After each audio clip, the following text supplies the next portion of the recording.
Quand on pense parfum, on s'imagine des fleurs, des fruits, des odeurs naturelles, mais en réalité, un parfum, c'est aussi de la chimie. Alors, est-ce dangereux? Est-ce que c'est une tromperie?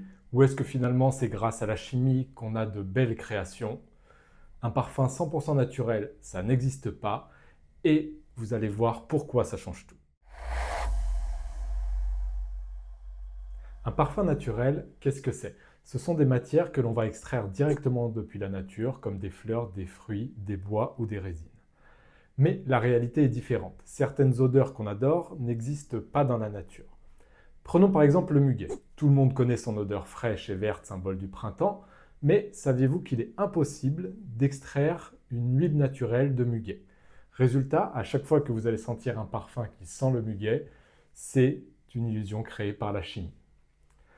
C'est pareil pour le lilas, la pivoine ou la violette. La violette, on peut en extraire les feuilles, mais pas les fleurs. Donc la fameuse odeur de violette, c'est aussi une construction artificielle. Et parlons d'autres exemples. La cerise, impossible d'obtenir une essence de cerise comparée à l'orange ou la citronnelle. Donc l'odeur de cerise, qu'elle soit dans les bonbons ou dans les parfums, c'est aussi de la chimie. Même pour certains ingrédients naturels, on a parfois dû arrêter. Le musc animal, par exemple, extrait d'un cerf porte-musc, aujourd'hui, c'est interdit. Heureusement, on a des muscs de synthèse qui sont plus éthiques et plus stables. Donc pour résumer, le 100% naturel en parfumerie, ça n'existe pas. Et sans la chimie, la palette des odeurs qu'on pourrait reproduire serait bien plus pauvre. La chimie en parfumerie, c'est une arnaque? Au contraire, c'est ce qui permet d'aller plus loin. Trois grandes raisons à cela. Ça va nous permettre par exemple de reproduire des odeurs qui seraient impossibles à recréer naturellement. Ça va nous permettre aussi de donner de la stabilité à des parfums qui doivent tenir plusieurs heures. Et aussi et surtout, ça va nous permettre de protéger la nature en évitant de surexploiter certaines ressources naturelles. Prenons un exemple que tout le monde connaît, la vanille. La gousse de vanille, c'est sublime, mais c'est rare et c'est cher. La molécule principale, la vanilline, peut être créée en laboratoire. Et devinez quoi? C'est exactement la même molécule. Donc oui, la vanille naturelle et la vanille chimique, c'est la même odeur. Autre exemple incroyable, l'ambre gris. C'est une matière précieuse qui vient des intestins du cachalot. Oui, des intestins de la baleine. Avant, on le ramassait flottant sur l'océan. Aujourd'hui, on le recrée grâce à la chimie. Et franchement, c'est mieux comme ça. Il y a aussi des créations 100% synthétiques qui n'existent pas du tout dans la nature, comme par exemple l'odeur du propre, du linge frais, avec des notes métalliques marines.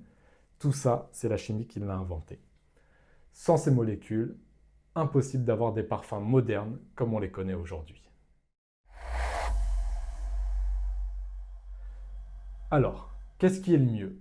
Le naturel ou le chimique? La vérité, c'est que ce n'est pas un combat.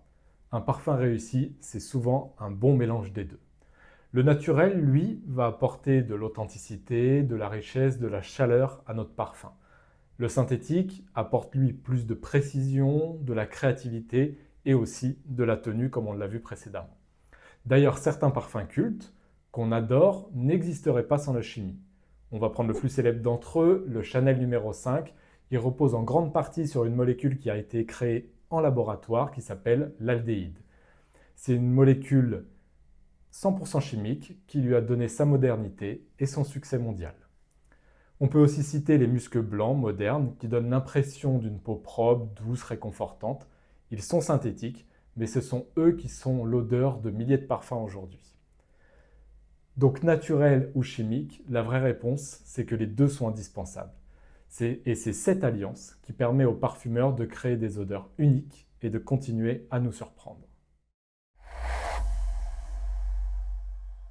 Pour conclure, alors, un parfum naturel, un parfum chimique, la vérité, c'est qu'il faut les deux. Ce qui compte, ce n'est pas l'étiquette, mais la qualité de la création. Et si vous avez envie de découvrir encore plus de secrets sur l'univers du parfum, abonnez-vous et activez la cloche. Parce que dans les prochaines vidéos, je vais vous partager d'autres anecdotes surprenantes, comme pourquoi certaines odeurs nous rappellent notre enfance ou comment un parfum peut tenir toute la journée. À très vite pour la suite.